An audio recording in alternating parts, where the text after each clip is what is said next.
अस्सलाम वालेकुम नाजरीन, आप पाकिस्तान ओवरसीज़ चैनल देख रहे हैं। मैं नसीर अहमद हूँ और कैलिफोर्निया से बोल रहा हूँ। पेन अल्लाह की एक नेमत है। जब हमें अपनी बॉडी में किसी जगह पे दर्द या तकलीफ़ होती है तो एक्चुअली हमारा ब्रेन एक वार्निंग इशू करता है, एक अलर्ट जारी करता है। कुछ लोग इस दुनिया में ऐसे हैं जिनको पेन नहीं होती। उनको जब कोई प्रॉब्लम हो जाए तो उनको पता नहीं चलता, क्योंकि उनका सिस्टम अलर्ट इशू नहीं करता। कुछ इमराज ऐसे हैं जिनका इब्तदा में पता नहीं चलता, कोई पेन नहीं होती। जब वो फैल चुके होते हैं तब पता चलता है तो मुश्किल हो जाती है। अल्लाह ने इस कायनात को पैदा किया तो इसके इसरार को पुरअसरार बना दिया। अल्लाह ने इंसान को पैदा किया, उसको दिमाग दिया तो उसके दिमाग को भी पुरअसरार बना दिया। एक साइंटिस्ट अपने पेपर में लिखता है कि there are two things mysterious in this universe. One is universe itself and the other is human brain. वो ये कहता है कि इस कायनात में दो चीज़ें पुरअसरार हैं, एक कायनात खुद, दूसरा इंसानी दिमाग। ये कायनात मादा से बनी है, जिसको इंग्लिश में या फिज़िक्स में मैटर कहते हैं। जो कुछ भी आप अपने इर्द गिर्द देखते या महसूस करते हैं, ये सब मैटर है। एक साइंटिस्ट अपने पेपर में लिखता है, human brain is the most highly organized form of matter ever created in this universe. वो ये कहता है कि इस कायनात में आज तक जितना भी मादा मैटर पैदा हुआ है, इंसानी दिमाग उसकी सबसे ऑर्गेनाइज्ड शक्ल है। इंसानी दिमाग एक महफूज जगह पे वाक़या है, सर के अंदर सॉलिड खोपड़ी और ब्रेन और खोपड़ी के दरमियान एक कुशन है जो ब्रेन को किसी किस्म के शॉक से बचाता है। फिर गर्दन से एक और मजबूत हड्डियों का नेटवर्क निकलता है जिसको बैकबोन कहते हैं या रीढ़ की हड्डी कहते हैं। वो गर्दन से निकल के टेल तक जाती है। ये सोफिस्टिकेटेड हड्डियों का एक नेटवर्क है क्योंकि इसके अंदर से स्पाइनल कॉर्ड गुजरती है। स्पाइनल कॉर्ड इंसानी जिस्म का पावर हाउस है। ब्रेन से तमाम पैगामात इसी के जरिए जाते हैं और आते हैं। ब्रेन पे एक डॉक्यूमेंट्री आई है जो कि नेटफ्लिक्स पे अवेलेबल है। साइंसदान कहते हैं कि ये जो हमारी कमर है, originally it was design for 4 limbs operation. वो ये कहते हैं कि ये कमर बनी थी चारों लिम्स पे चलने के लिए। इंसान चारों लिम्स पे चलता था, दोनों हाथ, दो पांव, चारों पे चलता था, जैसे गोरिल्लाज, चिंपैंजीज या बाकी जानवर चलते। लेकिन इंसान ने चारों लिम्स पे चलने की बजाय 2 लिम्स पे चलना शुरू कर दिया। इंसान उठ के खड़ा हो गया और अपने हाथों को फ्री कर लिया। जब आप खड़े होते हैं तो आप इर्द गिर्द का जायज़ा बेहतर तरीके से ले सकते हैं। कानों में जो आवाज़ आती है उसका तयन करना आसान होता है कि किस चीज़ की कहाँ से आवाज़ आ रही है।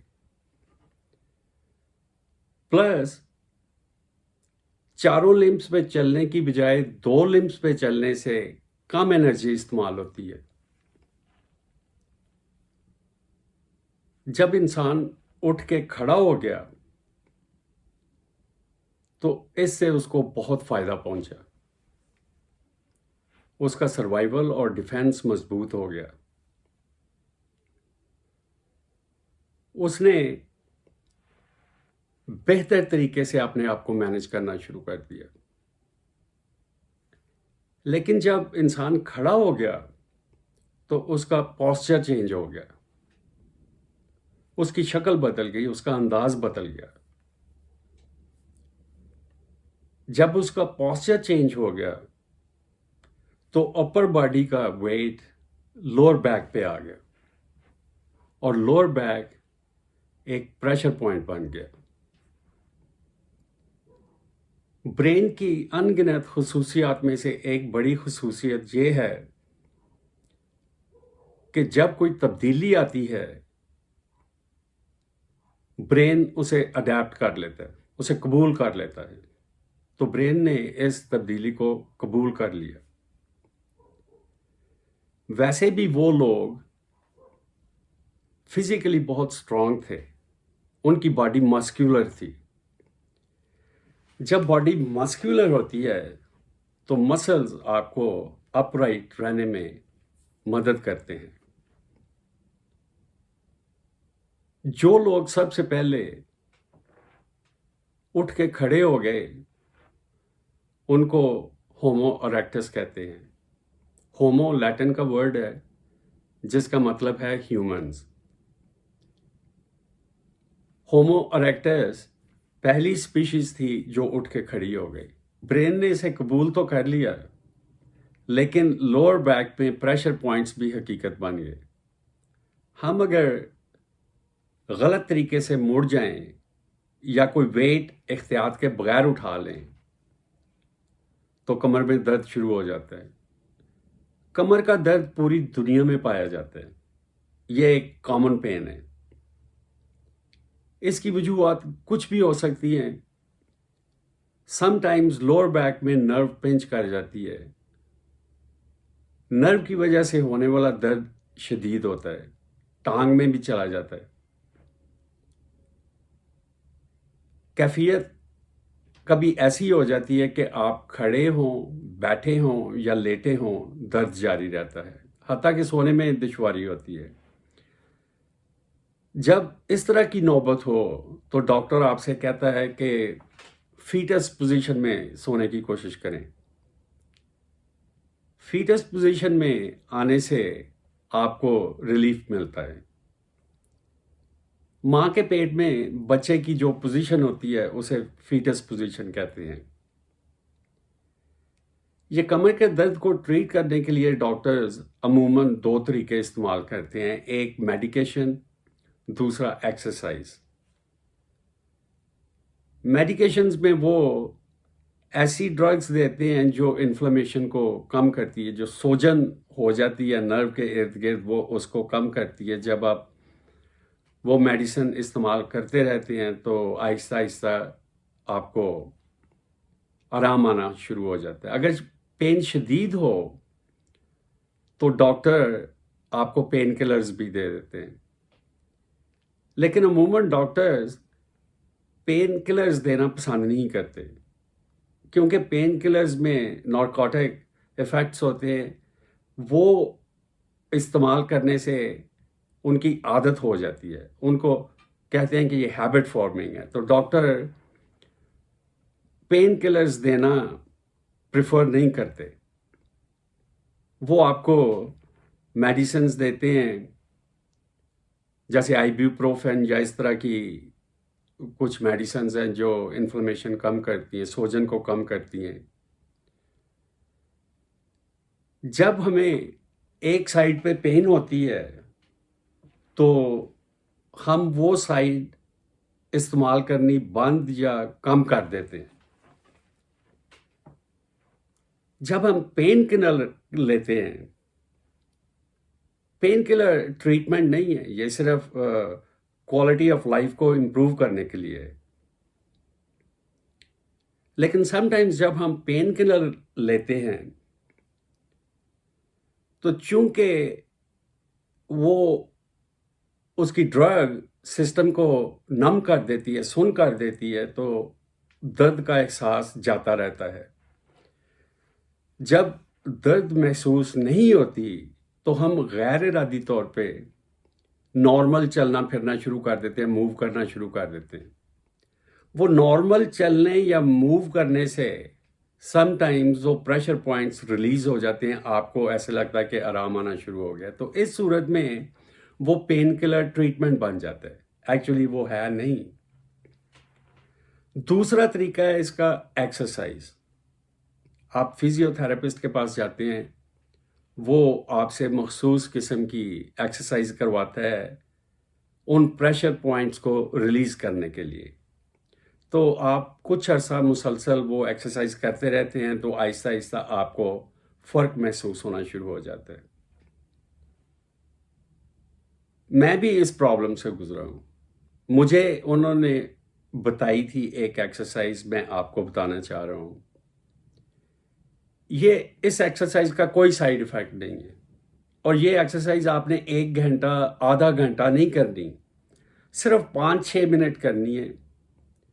और आप इसे 5-6 मिनट करें, आप एक दफ़ा करने से आप ठीक हो जाएंगे।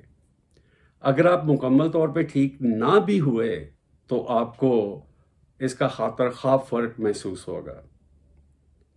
आपने करना ये है कि ज़मीन पे लेट जाएं, सीधे मुंह ऊपर की तरफ करके। नीचे आप जायनमाज़ बिछा लें, कोई चटाई या कारपेट, ताकि आपके लिए आरामदेह हो। आपने अपनी टांगें जोड़ लेनी है और हाथों को टांगों के साथ सीधा लगा लेना है। फिर आपने टांगें उठा के तो बेंड कर लेनी है, बेंड करके उनको अपनी छाती की तरफ लेके आना है और अपनी बाजुओं से इसको लॉक कर लेना है। तो आप ऐसे रोल करें ज़मीन के ऊपर 5-6 मिनट। पहले 1-2 मोशन में आपको दुश्वारी होगी, क्योंकि मूव आज आप फीटस पोजीशन में आ जाएंगे तकरीबन। जब आप मोशन में आ जाएंगे तो रोल करना इजी हो जाएगा। आप 5-6 मिनट रोल करें। ये एक्सरसाइज आपकी कमर को अलाइन कर देगी, कमर की अलाइनमेंट हो जाएगी। अलाइनमेंट होने से वो प्रेशर पॉइंट्स रिलीज हो जाएंगे। अगर आपका जिस्म थोड़ा सा हैवी वेट है तो आप शायद वो मुकम्मल तौर पे उस पोजीशन में ना आ सकें, तो आप जितना हो सके आप उस पोजीशन में आके तो अपने आप को रोल करें। अगर आपको इसकी ज़रूरत नहीं, तो अगर आप किसी और को मुश्किल में देखें तो उसे बता दें, सदका जारिया भी है। नाजरीन, ये एक साइंसी जायज़ा है, तजिया है, इससे इत्फाक करना हमारे लिए ज़रूरी नहीं। अगले प्रोग्राम में आपसे फिर मुलाकात करेंगे। अल्लाह आपको अपनी हिफाजत में रखे।